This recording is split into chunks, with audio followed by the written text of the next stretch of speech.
Donc bienvenue à l'école Simone Lagrange. C'est une école qui est assez différente en fait des autres écoles que vous pouvez trouver dans la métropole, en ce sens qu'elle est récente, elle a seulement 3 ans. Elle est très bien isolée, très bien ventilée, donc ce qui garantit une bonne qualité de l'air, une consommation d'énergie faible. Elle est aussi éclairée avec des LED et non pas des néons comme l'immense majorité des écoles.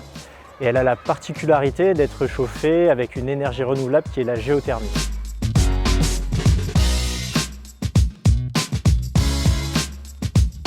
Le défi des écoles à énergie positive, c'est une initiative de la métropole grenobloise qui est financée par la métropole et qui consiste à permettre à des enseignants volontaires de bénéficier pour leur classe d'interventions pédagogiques sur les sujets de l'environnement, de l'énergie, des déchets, pour aider les élèves à mieux comprendre ces sujets, à les mettre en pratique à l'école.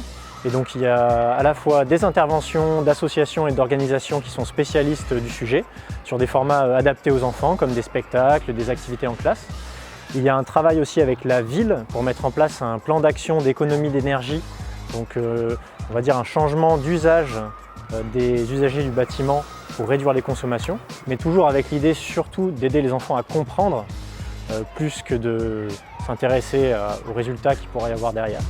Alors, ça c'était dans les tests qu'on avait fait. D'ailleurs, on va continuer ces tests-là.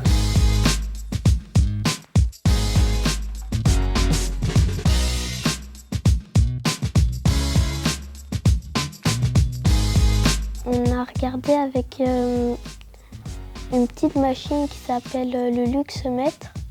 C'est pour voir si on a besoin plus de lumière et c'est pour pas gaspiller beaucoup d'énergie. D'abord, on devait savoir quelles étaient les énergies fossiles et les énergies renouvelables. Et avec ce travail, on savait comment les utiliser. On fait des mesures, donc on prend les relevés de température, de CO2.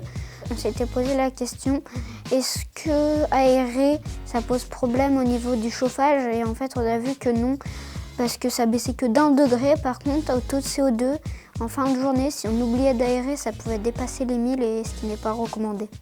Si on laisse par exemple le robinet comme ça ouvert trop longtemps, ce ne sera pas bien aussi, ça va coûter cher après un moment. Donc on devrait apprendre 1 pour les économies et 2 pour la planète. C'est la première année qu'on participe au projet. Moi, j'en avais déjà entendu parler dans d'autres écoles, j'avais eu des bons échos.